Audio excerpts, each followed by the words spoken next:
Hello, this is Illy, and today I am chatting with Alison Crosthwait. She is a psychotherapist based in Toronto, and she writes at thegoodtherapist.com. Today we'll be chatting about self-care for the therapist. Thank you for being here, Alison. Oh, it's my pleasure, Illy. Yeah, so let's dive in to what you think is most important to let therapists know about self-care. Well, my opinion is that this is actually the most important topic of all the topics. It's not a side topic or a nice to have. The way that we take care of ourselves is the way that we are with our clients and the way that we are with our families. So I'm really excited to be able to dive into this topic because it's so crucial.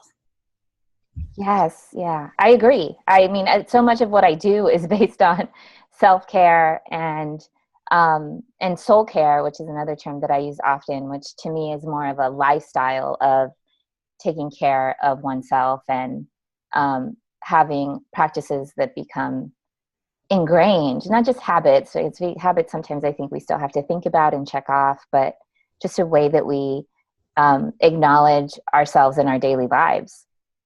Absolutely. Absolutely.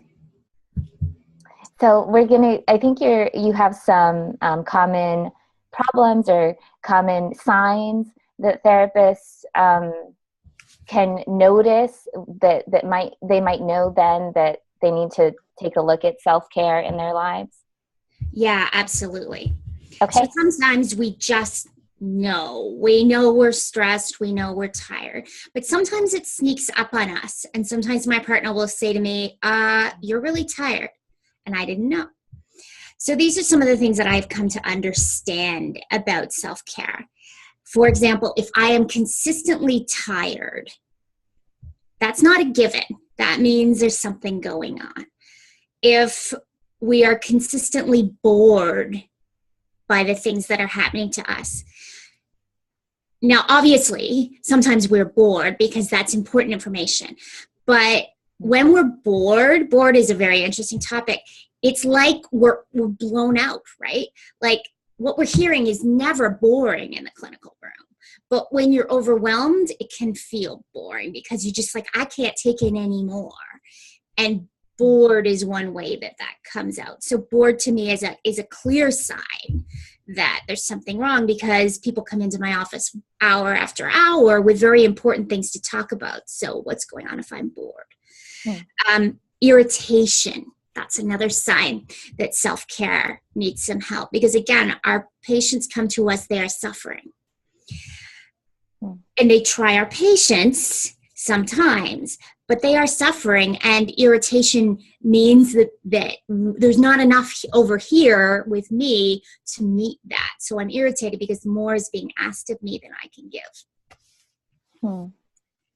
The other one I would just say is consistently overwhelmed when we just feel like it's all too much. That's a sign. And the implication of all these things I'm saying is that I believe the work can be very enjoyable 90% of the time, even though we're dealing with a lot of suffering. And I had to come to realize this. I thought it was kind of like it has to be really, really hard, but I don't think it does if we have what we need.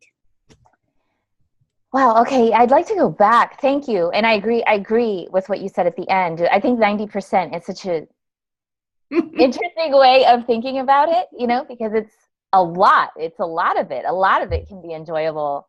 And I live my life that way as a therapist. And I always thought of it as something that flowed from, because I was trained in Bowen systems theory, I always thought of it as something that flowed from the process of differentiation that I went through by following what Marie Bowen did, so that I don't carry things in a way that burden me. I guess. I'm not sure. It could be personality. Who knows? There's a combination of things. But I really appreciate you saying, hey, there's so much joy to be found in our work. I also want to go back, though, to bored and irritation. These are not things that I've heard before.